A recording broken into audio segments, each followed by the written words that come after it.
Travel in Switzerland is expensive. The travel passes are designed to help you save money, but which is the best one to get if staying in and exploring the Jungfrau region? The Berner Oberland Pass, the Jungfrau Pass, the Swiss Travel Pass, or the half-fare travel card? In this video, I'll be going through all the different travel passes and which is the best option for saving money based on the travel I did while staying a week in the Jungfrau region. So let's start with the travel pass options for the Jungfrau region, and we'll begin with the most well-known one, the Swiss Travel Pass. With the Swiss Travel Pass, you'll get unlimited trips on trains, bus and boat, and discounted mountain rides. The Swiss Travel Pass can also offer free travel on certain premium scenic routes like the Glacier Express, although reservations might be required. Next, the half-fare travel card allows you to purchase train, bus, tram, boat, and most mountain cableway tickets at half price. The card covers nearly all of Switzerland's public transportation services. The Jungfrau Pass. The pass provides unlimited travel on trains, buses, boats, and most mountain rides within the Jungfrau region. The pass covers transportation on the Jungfrau Railway network, as well as boats on Lake Thun and Lake Brienz. It also includes various cable cars and funiculars that take you to the higher altitudes and offer breathtaking views. The Jungfrau Travel Pass doesn't include the cable car from Grindelwald to Finsteg, the cable car from Stelzberg to Muren and Muren to Schilthorn, but you'll get 25% off with the Jungfrau Pass. The bus from Lauterbrunnen to Stelzberg is also not included. The train from Eidergletscher to Jungfrajoch is also not included, but with the pass you'll receive a fixed discount price of 63 francs for a return ticket or 75 francs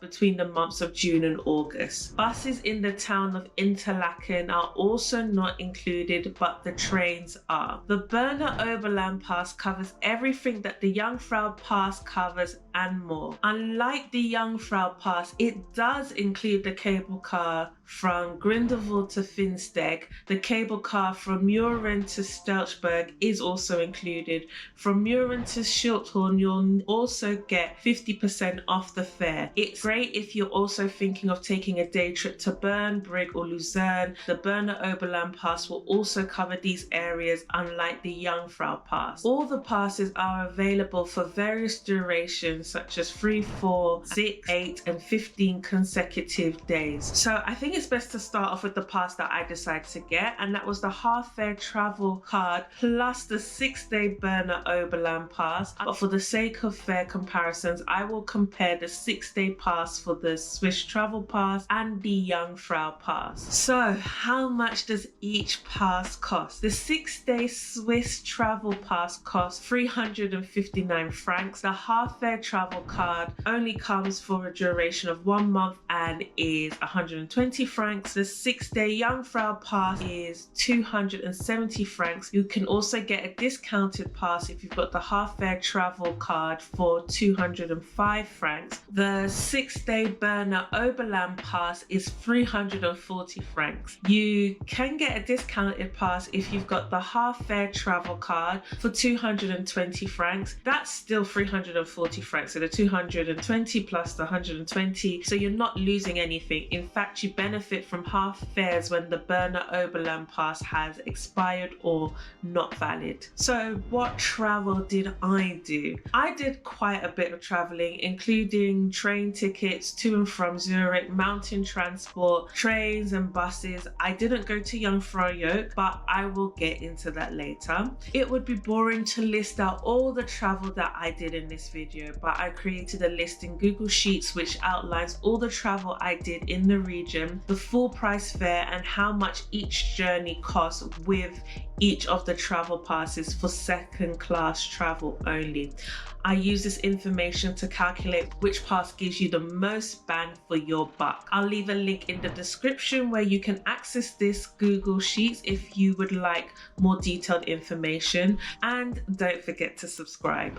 Now, let's go through the total cost, including the cost of the pass and any fares I had to pay. I'll list these from the most expensive to the least expensive travel cost. In last place, being the most expensive option, is not having a travel pass and paying full price for the journeys. If I paid full price for the journeys, it would have come to a whopping 786 Swiss francs.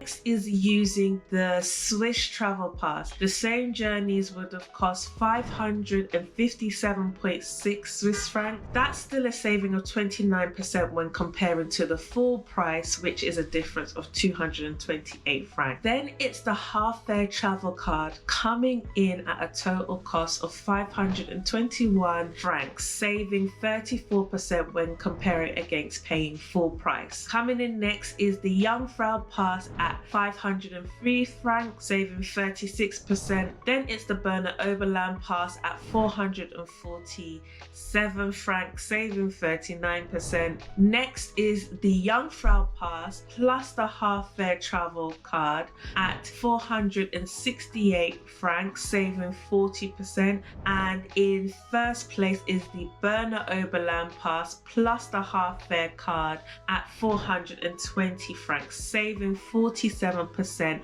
off the full price fare. That is a saving of 363 francs. Lesson 1, it's always better to use a travel pass. And lesson 2, public transportation in Switzerland is expensive. Yes, with the Berner Oberland pass, I saved 363 francs. However, I still spent 420 francs on a week's worth of travel. That is ridiculous, as it was literally double the price of my flight. So, what about Jungfrajoch? Some of you may be asking, and my response is, what about it? After spending so much money, I decided that for me personally, it wasn't worth paying the extra francs. However, I know some of you will still be interested in going. The price for Jungfrajoch will vary depending on the pass you have. I've added in these costs to the spreadsheet that is linked in the description. However, the Berner Oberland pass combined with the half fare travel card will still be the best option. Another question some of you may have may be about doing one of the scenic train rides like the Glacier Express, and would it be better to get the Swiss pass in this instance? Well, I would argue that potentially after spending time in the Jungfrau region, that one of the scenic train rides like the Glacier Express is not necessary.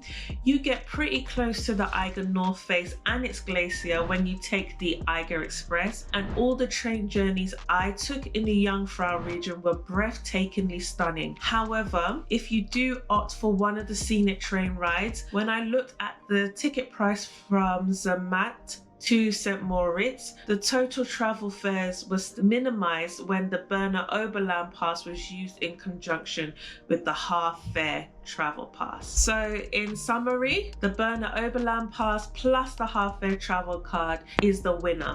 You may want to watch this video next. My name is Esther Tremaine. Don't forget to subscribe, and I will see you in the next video.